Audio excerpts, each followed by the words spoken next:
Welcome to Info Stories. Have you ever wondered what it would be like if we could actually smell diseases?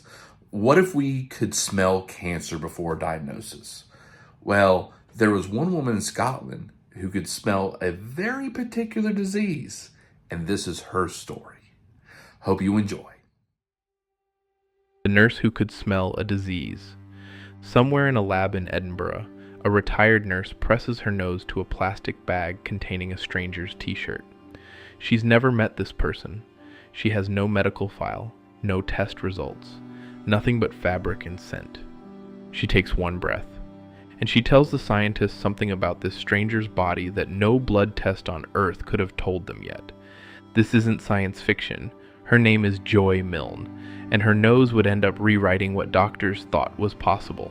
Joy Milne grew up in Perth, Scotland, with a sense of smell that had always been unusually sharp, the kind of nose that could catch a whiff of something in a room before anyone else noticed it was there.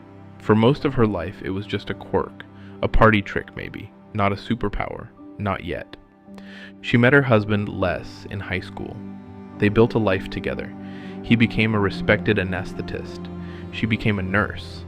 And somewhere along the way, years into their marriage, Joy noticed something strange. Les's smell had changed. It wasn't sudden. It wasn't dramatic. It was just different. A musky, slightly oily scent that hadn't been there before. She mentioned it to him more than once. He brushed it off. Maybe it was stress at work. Maybe it was just getting older. Joy wasn't so sure, but she had no reason to think it meant anything. There was no name for what she was smelling, no test, no box to check, so she let it go. Years later, over a decade after Joy first noticed that scent, Les was diagnosed with Parkinson's disease. Parkinson's is cruel in a specific way. By the time the tremors show up, by the time doctors can actually see it, the disease has often already been quietly damaging the brain for years. There's no definitive early test. No blood panel that catches it before symptoms appear. Families just watch and wait, and by the time they have an answer, a decade of damage is already done. Joy grieved for what her husband was facing, but she also couldn't shake something else, a nagging thought that refused to leave her alone. She had smelled this coming, years before anyone could see it. The moment that changed everything happened almost by accident. Joy and Les started attending support meetings for Parkinson's UK, rooms full of other patients and their families. And the second Joy walked into one of those rooms, she froze. Everyone smelled like Les. The same musky, oily scent she'd noticed on her husband for years. It was on strangers, people she'd never met, who had one thing in common, a diagnosis of Parkinson's disease. It wasn't her husband's smell, it was the disease's smell. Joy started telling researchers what she'd noticed, and understandably, this is not a normal thing to claim.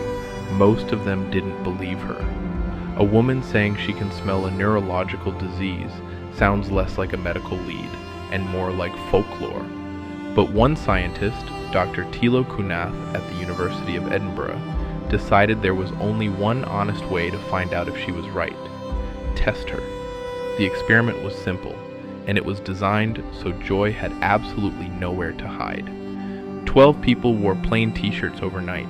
6 of them had Parkinson's disease. 6 did not. Joy had no idea which was which.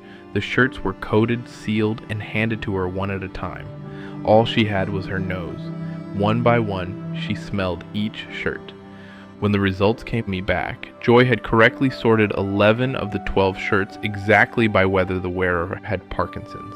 Statistically, that alone should have been impossible to write off as a lucky guess. But it was shirt number 12 that turned the whole experiment into something extraordinary. Joy said that one belonged in the Parkinson's group. The researchers checked their records. That person was in the control group, healthy, no diagnosis. By every measure the scientists had, Joy was wrong. Months later, that same person reached out to Dr. Kunath with news. He'd just been diagnosed with Parkinson's disease.